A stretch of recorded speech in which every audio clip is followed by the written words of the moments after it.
Today, I'm making every one of my NFL predictions for the 2023-24 season, starting in the NFC South with the Tampa Bay Buccaneers coming in last place. I just think this team is going to be in complete shambles without Tom Brady. Unless Baker Mayfield plays the best football of his career, I think this team is coming in last. I'll be predicting all 8 NFL divisions from last to first place, while also giving my award winner predictions along with my biggest sleepers from each conference, while ultimately ruffling a few feathers predicting my Super Bowl champion. And a warning, I promise you guys, this video contains some of the craziest takes I've ever had from any of my prediction videos ever. So there's a pretty distinct possibility by the end of this video, you leave being bamboozled by a couple of my takes, but hey, I never claimed to be an expert. We're now in 3rd place in the NFC South. I have the Atlanta Falcons. They have the weapons at the skill positions. The big Desmond Ridder question mark is what keeps them in 3rd place for me, which brings us to 2nd place in the South, where I have the New Orleans Saints. If new quarterback Derek Carr can just get 80% of primetime Michael Thomas, I think this could be a scary team. Chris Olave alongside a potential healthy Michael Thomas, Alvin Kamara, Jamal Williams. I mean, given the weak NFC, I think Derek Carr has a chance to perform like a top 5 quarterback in the conference. But I don't think Derek Carr will be enough to keep the Panthers from winning the division. I think the coaching staff they've assembled is absolutely fantastic from top to bottom. If Bryce can stay healthy, I think they've really found themselves the perfect franchise guy. And I think they honestly have some underrated weapons around Bryce. You combine that with the weak division and having a few studs on defense, I do think Bryce can win the division as a rookie. But I don't even think Bryce could save the Arizona Cardinals, who I have coming in last place in the NFC West. I mean, even if Kyler made it back miraculously for week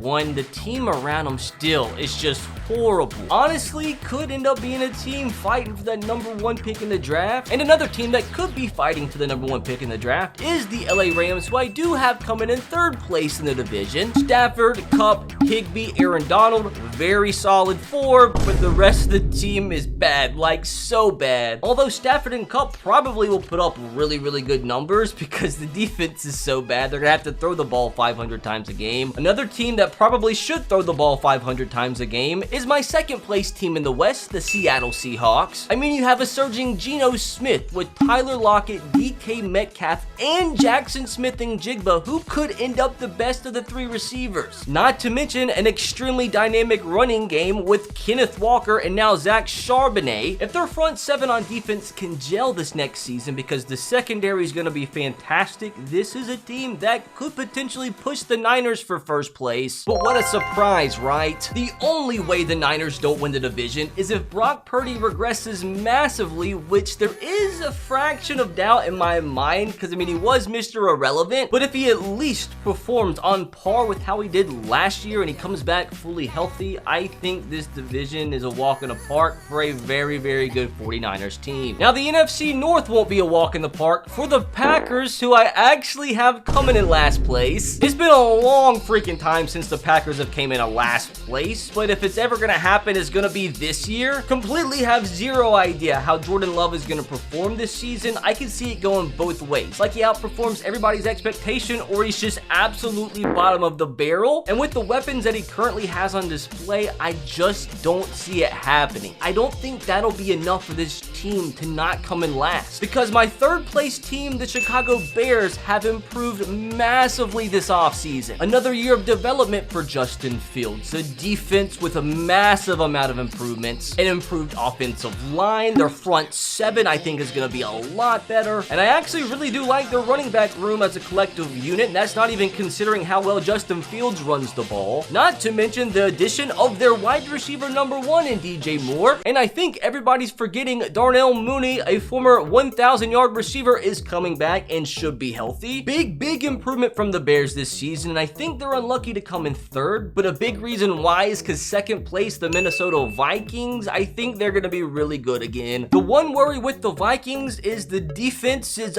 pretty lackluster, and also they were on the fortunate end of winning a lot of close games last season. But if Jordan Addison can live up to the 1st round hype, you combine him with Justin Jefferson and a a full season of TJ Hawkinson, I think the team, especially the offense, will be very dangerous again. But not dangerous enough to keep the Detroit Lions from winning the division. It's about time. And I know their 2 first-round picks this year were not the best value per se, but at the same time, I think those 2 picks will play a massive part in them finally winning their division, which in my head means those draft picks were worth it. They worked on improving that secondary this offseason, and I think that really could make a massive difference because that secondary was so bad last year. But I really do believe it, man. The Lions this year, this is their year to finally make that playoff berth and potentially go further. At bare minimum, I am pretty confident that the Lions will go much further than the Washington Commanders, who I have coming in last place in the East. And I will admit the NFC East was a tough one because personally, I actually really do like the Commanders' potential this season. I do have very high hopes for Sam Howell, and Terry McLaurin and Jahan Dotson are both potential 1,000-yard receivers. If their running game can take a step forward and their front 7 can really take over ball games, this potential last place finish I think could potentially end as high as 2, which I'm sure my 3rd place team in the Dallas Cowboys wishes I had them at 2. I just think this team, especially the offense, is just an injury away from their season being a complete 360 from their expectations. And if Dallas wants any chance at winning the division, or at least ensuring a wild card berth, Dak is gonna have to play better than last year. That's just not what we expect from Dak, and I would think he'd play better this year, but I don't think he'll play good enough for the Cowboys to finish above the Giants, who I have coming in 2nd place. I think the Giants made what I believe will end up going down as the most underrated move of the offseason, and that was the acquisition of Darren Waller from the Raiders. And even though it's not saying much, they should come out of camp with the best receiving core that Daniel Jones has had in a really long time, if not ever. Not to mention Saquon's coming back. The offense should be good, and I do think we'll see another year of improvement from Daniel Jones, but not enough improvement for the team to take down the Eagles. Of course, I have them winning the NFC East, reigning NFC champions. They did lose some pieces on defense, but I think they've added really well. I'm gonna have to see the dethroning of the Eagles to ever believe it, which does lead to me giving you my 3 biggest sleeper teams in the NFC. I've already raved about them, but the Chicago Bears is a team that I could see having a massive 360 from last season. From 3 wins last year to maybe potentially 10 wins this season. If Justin Fields can take a massive step forward as a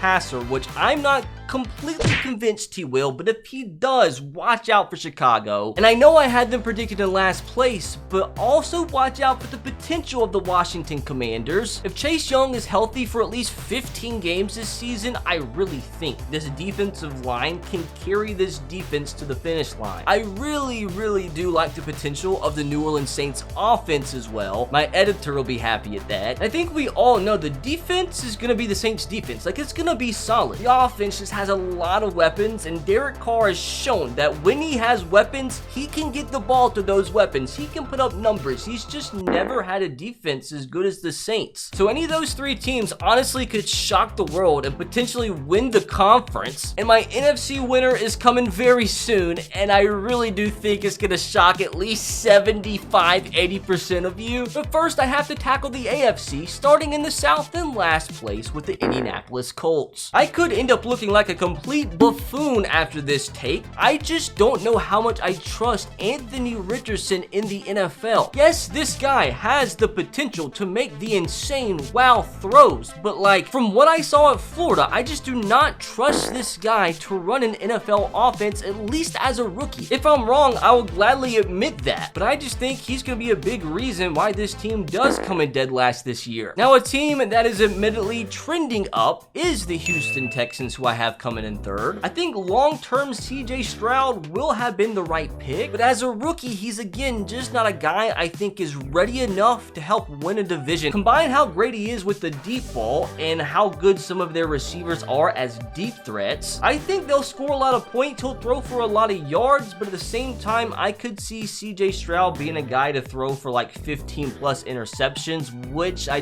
don't think will be good enough for the team to win the division. And this is a tough one, boys. boys, second and first place in the AFC South. I'm just gonna drop it all at once. Second place, the Jacksonville Jags. And I will put money where my mouth is, boys. If Ryan Tannehill, Derrick Henry, Treylon Burks, and DeAndre Hopkins play a combined 60 games this season and the team does not win the AFC South, I will donate $500 to a charity decided by the top comment in this video. I am that confident that I put $500 on the line. We'll come back to that after the season when I make my yearly recap video. Don't get me wrong, I think the Jags are going to be much improved this season when they already obviously had a good year last year. I just think their first place schedule they've had to play in a really long time, combined with the Titans playing the easiest schedule they've played in the last 3 or 4 years, that will be the difference to separate two really good football teams, and I just really hope I'm right. One pick I do trust myself a little bit more with is the Raiders coming in last place in the West. I think Jimmy G will be fine in that offense. I still think they'll throw for a lot of yards. Josh Jacobs will score a lot of touchdowns, but that defense is just too weak to finish in anything other than last place in what is probably the toughest division in all of football, which I will get a lot of hate for my third place prediction here, but I am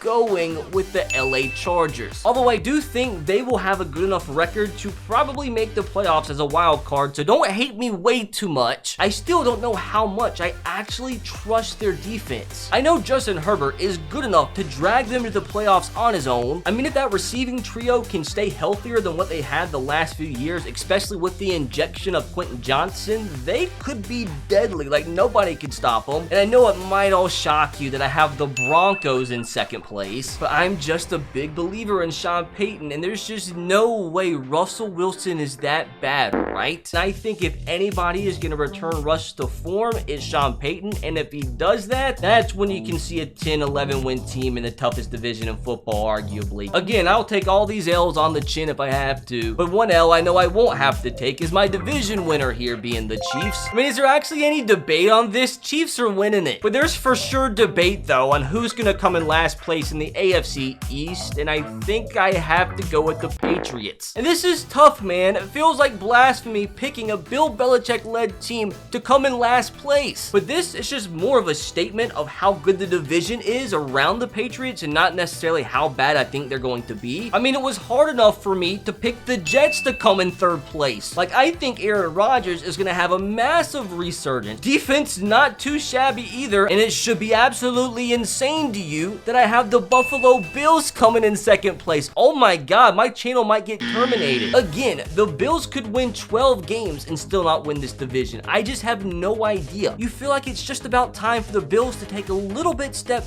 backwards, which does mean to probably all of your surprise that I do have the Dolphins winning the division. Again, I will put money where my mouth is. If Tua starts all 17 games this season and they don't win this division, I'll give another $250 to charity. I just think that offense, when everybody is healthy, dude, nobody can stop it. I will say I was a little bit more confident about this pick before yesterday when Jalen Ramsey tore his meniscus. Like, that's a pretty big deal. I know I said this AFC East was tough to predict, but honest to God, I think the AFC North was harder. Honestly, 1 through 4 in this division could be listed interchangeably. So even if you're the Cleveland Browns here in dead last place, I would not be shocked if they ended up winning the division. Like, bite me. I have to put somebody here. They get put in last because I just don't know how I feel about Deshaun Watson. Like, if they can get 80, like, heck, even 70% of the Deshaun Watson from Houston, like, they could win the division, but he was just so bad at the end of last year. You combine the Deshaun Watson question mark with how reliant this team is on Nick Chubb. They used to have Kareem Hunt as backup, but if Nick Chubb goes down, I think this offense goes down. Some people might have him in first, and like, I don't completely argue that, but what some of you might argue is me having the Steelers in third place. This is obviously a Steelers team where you don't have to worry about the defense. The defense will take care of business. Their front seven will take over games. The offense just has to score enough points, and I think they're in a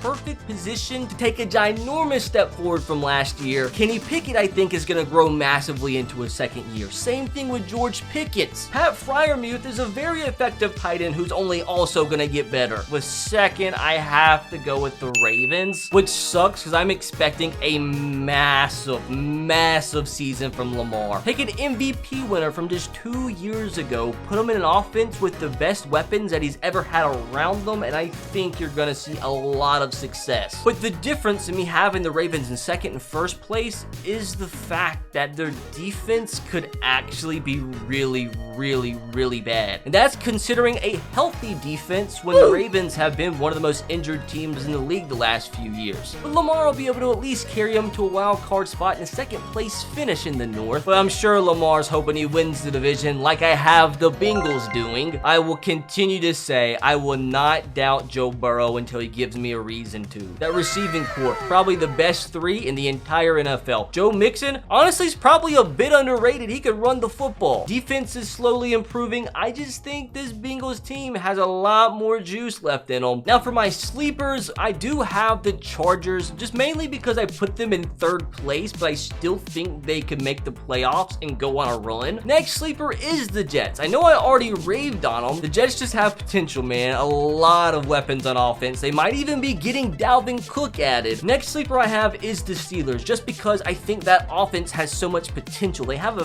very low floor, I think, but at the same time, I think they have a massive ceiling. Which, before we do get into my conference champions and my Super Bowl prediction, we got to get my award winner picks. Beginning with my offensive rookie of the year, and yes, I do have Bryce Young. Even with not the most star-studded, talented wide receiver core, I still think he has enough juice to put up some really good numbers. Defensive rookie of the year, no, I don't have Will Anderson. I have Christian Gonzalez. Christian Gonzalez in that Patriots scheme, oh my god, I think he could come in right away and be an absolute lockdown cornerback number 1. Now, my offensive player of the year award might completely shock you. I tried to go outside the box a little bit, but I am rocking with the Amon-Ra St. Brown. We saw what that Lions offense did last year, a big part of Amon-Ra St. Brown. Without Jameson Williams for the first month and a half of the season, he is going to get so many targets. He is going to have so many catches. I really could see like a 1,600, 1,700 yard type season from St. Brown. Defensive player of the year, Nick Bosa. I know that's kind of boring. You go back to back, but he's just such a good player that he'll probably lead the league in sacks again, which probably will mean defensive player of the year for Bosa for back-to-back years. Now for the big one, NFL MVP, I am going with Lamar Jackson. I think he is going to put up extraordinary numbers, especially considering I think his defense is going to be so bad. Now it is time to get serious. Time for my conference winners. I don't think you guys are ready, bro. I really don't think so. Winning the NFC, reserve judgment until the end of the season, I have the Detroit Lions going to the Super Bowl. They were so good, especially down the stretch when that team finally gelled. I love the addition of Jack Campbell. I know people don't like inside linebackers that early, but I think the man is going to be a leader on that defense, and he is going to make plays. Jared Goff, another year in that system. I'm just a Lions stan right now. An AFC winner, and this actually might be a bigger shocker than my NFC winner, but yes, I do have the Miami Dolphins. If they can win that division, they can win the Super Bowl. Obviously, this relies on Tua staying healthy, but as long as he and his 2-star receivers stay healthy, that offense will not be stopped. Which means the most unexpected Super Bowl, the Detroit Lions versus the Miami Dolphins. I think Wild and Mona Lisa's helped me come to a decision. For your Super Bowl champion, I do have Tua and the Miami Dolphins hoisting the Lombardi Trophy. Just wait till the end of the season. Just wait. I can't wait for after all this. Patrick Mahomes just wins it for a 26th time. Hopefully you enjoyed that video, regardless of whether or not you think I'm a moron. And if you did, you can click right here to watch another video that I promise you'll enjoy. I hope so anyway.